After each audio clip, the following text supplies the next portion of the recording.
Welcome back to Sports by GSMC Podcast Network. I am your host, Jeremy Lapidus. Today is Wednesday, October 16th. If you are just tuning in, we just broke down the AL and NLCS series as they both head to crucial Game 3s to New York and Cleveland. In this segment, we turn our attention back to the NFL. Week 6 has come and gone, and it is time, as always, for the Week 6 NFL Rookie Report. 2 new names to add to the list this week. We'll talk about who had the best performance, what I need to see more out of, and where the Rookie of the Year race stands currently. But before we do that, remember, if you would like to be an even bigger part of the show than you already are, all you need to do is go to gsmcpodcast.net. Or if you are on YouTube, you can use that super chat feature. If you do either of those two things, a message should pop up on the bottom of the screen for you, me, and everybody else around the world to see. If you do have a burning question about sports, anything at all that you would like to ask, go ahead and throw that in the comments. Throw it in the chat. I will get to it as soon as I possibly can. I appreciate everybody so much for sticking around, talking some sports with me here on a beautiful Wednesday, October 16th. But like I was saying, in this segment, getting to the rookies class of this year, it has been a wild year for rookies, honestly. Almost all of them have hit on the offensive side as far as quarterbacks go. We've had some incredible rookie performances out of wide receivers. The wide receivers took a back seat today. Both Malik Neighbors out, and Marvin Harrison Jr., who suffered a concussion earlier on in the game, did nothing this week. Hope they all get healthy soon because they're having great seasons in their own rights. But today is where the quarterbacks shine. We had, instead of the usual 3, 5 rookie quarterbacks play. For the first time, we had all 3 of the first 3 picks of the NFL draft this year start a game, and it was a really good performance from all 3 of them, at least by the standards of what we expect out of them at this point in their careers. We're going to start out at number 5, and it's a pure quarterback list this week because we have 5 quarterbacks, 2 of them new, want to highlight their performance. At number 5, we're putting Spencer Rattler. Spencer Rattler had some good. He had some bad. This game, 23 for 40, 243 yards with a touchdown and 2 interceptions, as well as 4 rushes for 27 rush yards. Spencer Rattler in a spot start, filling in for Derek Carr. Probably gets one more start. He looked really good, and I think he definitely earned that spot, especially with that second quarter that he had. This wasn't a guy that I was expecting to even get the start. This was a guy that when we're looking at, where or who's going to start without Derek Carr, he wasn't even in the backup role. You have a guy in Jake Haener who showed something a little bit at the end of the Chiefs game.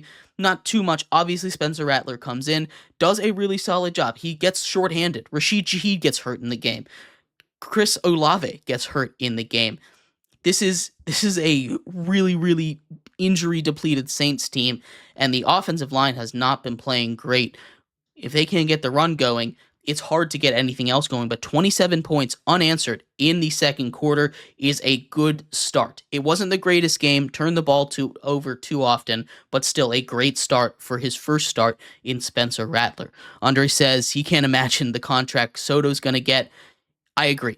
Soto's going to get over $600 million. He's going to get the second biggest contract ever.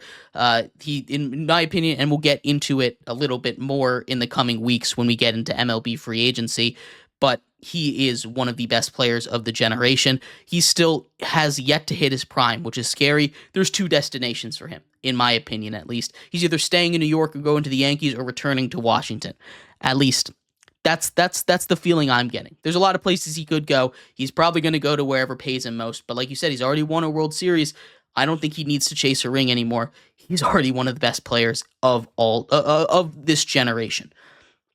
But getting back to football here, number 4 on our rookie rank, we go with Bo Nix on this one. 19 for 33, 216 yards, 2 touchdowns, 1 interception, 6 for 21 on the ground. We take a look at what the Broncos did, especially in that second half. There was a lot to like. Their first half was brutal.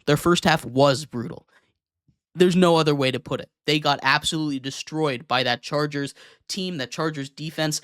that plays really good. They haven't really been tested yet against a fully healthy team. Against, I guess, the Chiefs. The Chiefs were a big test for them, but they lost a lot of their weapons in that game. I don't think that's a fair assessment. Fully healthy Chiefs team there. So we're gonna put a grain of salt on that. But that was a very good performance in the first half by the Chargers defense. The second half is a completely different script. Chargers dominated the first half. It was all Broncos in the second. We saw Bo Nix go off in that second half. Again, that's where he got most of his production from. He was the leading rusher and the leading passer, something that is just not easy to do in the NFL, and you definitely don't think Bo Nix is that kind of guy. His ability to escape pressure is really good, and that's something that I think's been underrated about him. He's not this speedy Lamar Jackson kind of guy that's going to rush for a 50-yard gain. That's not something you expect him to do, but his ability to escape pressure, extend the play behind the line of scrimmage, and find a wide receiver is really good, and that's what I've seen him start to develop, where the Broncos start to be more and more successful and win games. So Bo Nix is number 4 for me right now. Cameron asks, how do you think Justin Jefferson will do this week? I mean, I have to assume he'll go off. The secondary of the Lions played really good, and we'll do a bigger breakdown of this on Friday if you want my full thoughts. But the Lions secondary played really good against the Cowboys, but I think Justin Jefferson should have a great game. He had a bit of a down game over there in London, but that's not something you can expect. I don't think he's going to go off for one of his incredible Justin Jefferson games, but he'll have a good game, which is, I guess, just an average Justin Jefferson game, probably somewhere around 80 to 100 yards and maybe a touchdown is kind of what I expect him to do this week. But, that's nothing special for Justin Jefferson. That's just the kind of receiver that he is. At number 3 on our rookie report, our top 5 rookies of the week, we're going with a guy who made his first start, Drake May. And it wasn't all good. It wasn't all rosy. He started off slow, but against a very opportunistic Texans defense, he played solid football. Turnovers are a bit of an issue, but it was his first start. Threw more touchdowns than interceptions, and that's a lot of what you can ask for. His final stat line, he finished 20 for 33, 243 yards, 3 touchdowns, 2 interception, and a fumble. That's what we're looking at with him. It was a great start for him. Again, this was his first start in the NFL behind very publicly a very bad offensive line. Maybe not the worst in football, but not a good one. Against a pass rush in the Houston Texans that was able to get on a not very good Bears line a lot of pressure and really ruined the night of Caleb Williams when they played each other earlier on in week 2. And that kind of game was what I was expecting out of Drake May. He blew my expectations out of the water, hit a beautiful deep ball down the sideline to score his first touchdown, a 40-yard touchdown, was a beautiful throw. And that is all you needed to see out of Drake May. He did a lot more on top of the fact, though. He was able to move around, keep his eyes downfield, extend the play. The pressure, while it did affect him, it didn't ruin his game, which is huge in your first start in the NFL. I know he had some action earlier, but to already adjust to it, we see why the locker room was pushing so much for him to get the start. That team, looks so much better with him as the starter as opposed to Jacoby Brissett. And he might have a bright future in New England. At number 2, this one was a toss-up. And maybe it really wasn't a toss-up this week, but overall, and we'll get to the overall standings later, Jayden Daniels at number 2 for this week. Jayden Daniels, 24 for 35, 269 yards with 2 touchdowns to go along with 6 rushes for 22 yards on the ground. This is a really tough matchup. The Ravens secondary, while people were saying it's bad, it's not that bad. It's not a world beater, but it's not like the Washington secondary, for instance, where it's just the worst. And we saw that. He was able to keep up with a Ravens team that seemed almost unstoppable since week 2. They were able to keep up with a Ravens team that, put almost 50 points up against the Bills. They were able to keep up with a Ravens team that has had the most explosive offense maybe the most explosive offense in the NFL with how bad that Washington defense is. I really, really was impressed by Jayden Daniels' performance. It wasn't perfect. He's taken a little bit of a step back as he started to play better defenses, which is what we expect. That Rookie of the Year race is getting closer because our number one Rookie of the Week this week is Caleb Williams. 23 for 29, 226 yards, 4 touchdowns, 1 interception, add 56 rushing yards on the ground on just 4 carries. Caleb Williams is a special talent.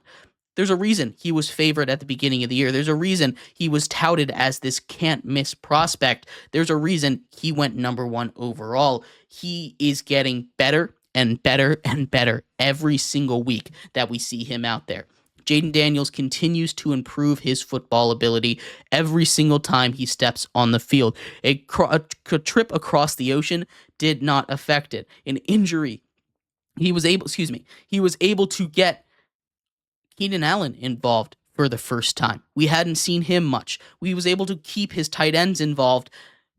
Cole Kmet, 2 touchdowns. That was huge. He was able to extend plays again on the ground. That is such an underrated ability. He's not a rusher, and I think he gets more credit for this than Bo Nix does, but he's a guy that can extend the play. He's a guy that can go get you yards on the grounds. I've been so impressed with his improvement every single week, and until he stops improving, he's definitely catching up to Jaden Daniels as far as Rookie of the Year race. As far as it goes for now, I think Jaden Daniels still has a chokehold on that Rookie of the Year winner right now, but when we turn our attention right behind him is Caleb Williams. He's not that far off. Caleb Williams is a guy that, again, he just keeps improving, and Jaden Daniels seems to have peaked already. Now, his peak was about as elite as you possibly could get, so it's not like he can't ever get back there, but his accuracy has taken a little bit of a dip, turned the ball over a little bit more than 0 times, which is almost impossible to just not turn the ball over in the NFL. He's still playing really good football. When I say he's taken a little bit of a step back, that is not to say that he's playing bad football, because he's still playing elite, incredible football, still in the MVP conversation, for real in the MVP conversation. But Caleb Williams is starting to catch up to him. I think if weeks continue to go like this for the next 2 weeks, it's a dead heat. If it continues to go like this for 5, I think Caleb Williams takes charge of the Rookie of the Year race. But that is way too far out to project, and really how much better can Caleb Williams really get is the question. But let me know what you think. Who had the best week this week from rookies? Who had the worst? I'd love to hear your thoughts. What did you think of Drake May and Spencer Rattler in their first starts of their career? We're going to take a quick break here. When we come back, we turn our attention to the injury report in the NFL. Giants have some major injury news. We got some big injury news coming out of LA, as well as Cleveland and much more. So stick around for that. We'll be right back here on Sports by GSMC Podcast Network.